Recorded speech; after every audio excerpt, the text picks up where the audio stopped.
Melihat dari pola candle di monthly dan indikator moving average, kita masih ngelihat tren bullish di sini, dimana indikator moving average sudah melebar, terindikasi harga masih dalam tren bullishnya. Lalu kalau kita turunin di weekly-nya pun juga sama, moving average-nya juga sudah melebar.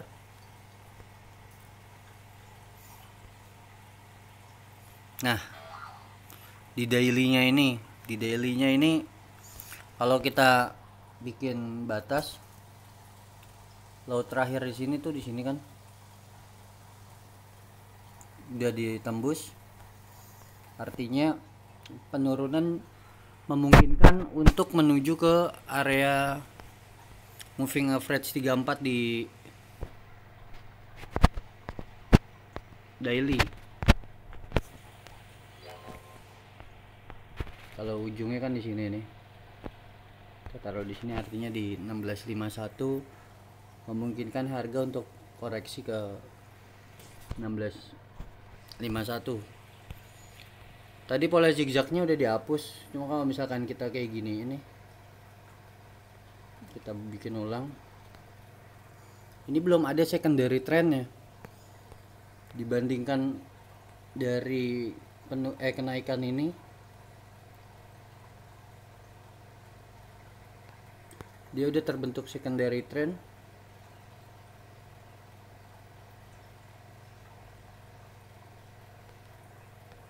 tapi saat ini primary trend yang ada di daily tuh belum belum terbentuk secondary trend, dan memungkinkan daily-nya akan membuat secondary trend menuju ke area ini. Karena moving average itu sebetulnya seperti magnet.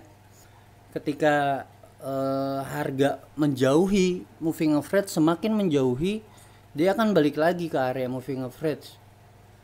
Itu konsepnya indikator moving average. Selain menandakan untuk menandakan tren suatu market, nah moving average juga seperti kayak magnet gitu. Ketika kita lihat kayak gini, ketika ini naik, lalu ini area magnet nih, area moving average 21 dan 34, kolom lorong dalam ini tuh seperti magnet.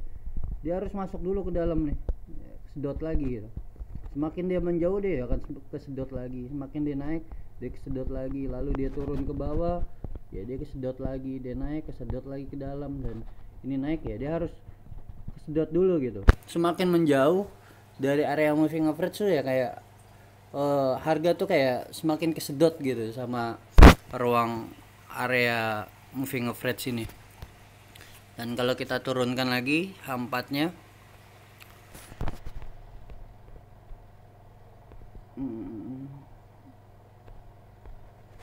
kalau kita turunkan lagi H4-nya, saya nggak perlu bentuk zigzag lagi karena akan makan waktu banyak. Kalau misalkan kita lihat dari pola zigzag yang tadi udah saya share di grup, itu malah saya senang sih sebetulnya ada penurunan kayak gini. Artinya nanti next mungkin bisa bulan depan,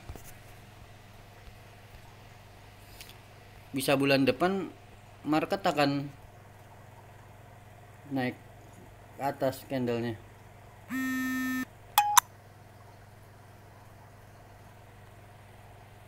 Bisa memungkinkan seperti ini sih. Sorry, ada telepon tadi.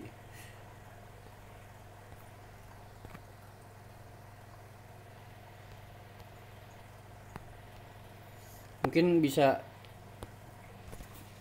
jadi referensi kalian dan ancang-ancang kalian untuk melakukan transaksi. Ideal strategi yang paling baik ya adalah kita tunggu di bottomnya, atau zona ini menjadi zona buy.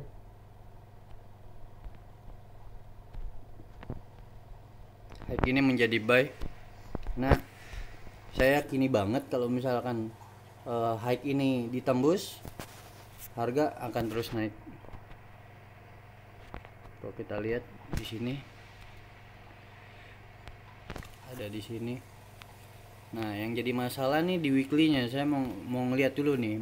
Hari ini kan Jumat ya. Jumat. Kalau misalkan candlenya masih terbentuk kayak gini, ya benar valid dia turun dulu. Dia turun dulu minggu depan, karena di chart candle weekly-nya ya, kalau dilihat dari weekly ya, range-nya tuh udah hampir habis, untuk naik pun udah nggak mampu. Kita anggap ini sebenarnya masih ada sedikit sih bulan ini, harusnya ada penaikan dikit, cuman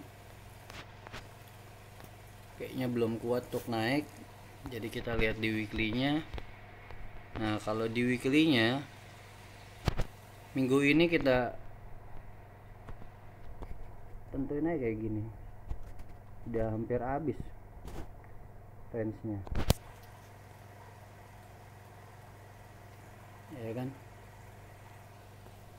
udah hampir habis. Jadi nggak selalu harus sama tingginya ya. Intinya range minggu lalu menjadi acuan range minggu saat ini gitu, atau bulan ini ya, bisa diterapin di mana aja, di time frame mana aja, kayak daily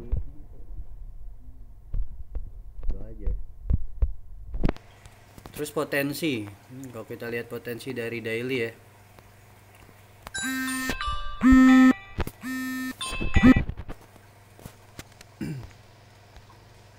kalau kita lihat dari daily, kita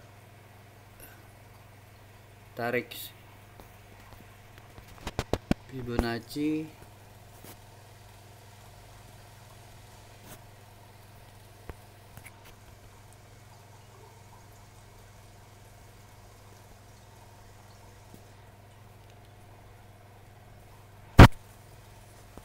ya, 382 ini menjadi area pantulan harga.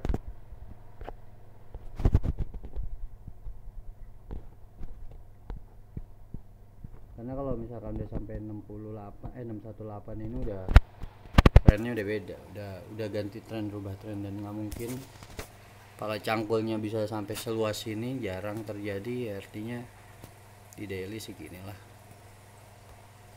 Kalau kita kecilin lagi dari low terdekat segini, area 618 ideal untuk area pantulan harga.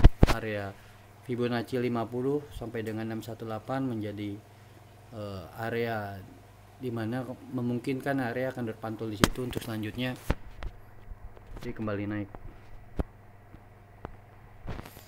Oke, semoga ini bisa membantu atau menjadi referensi untuk transaksi kalian. Thank you.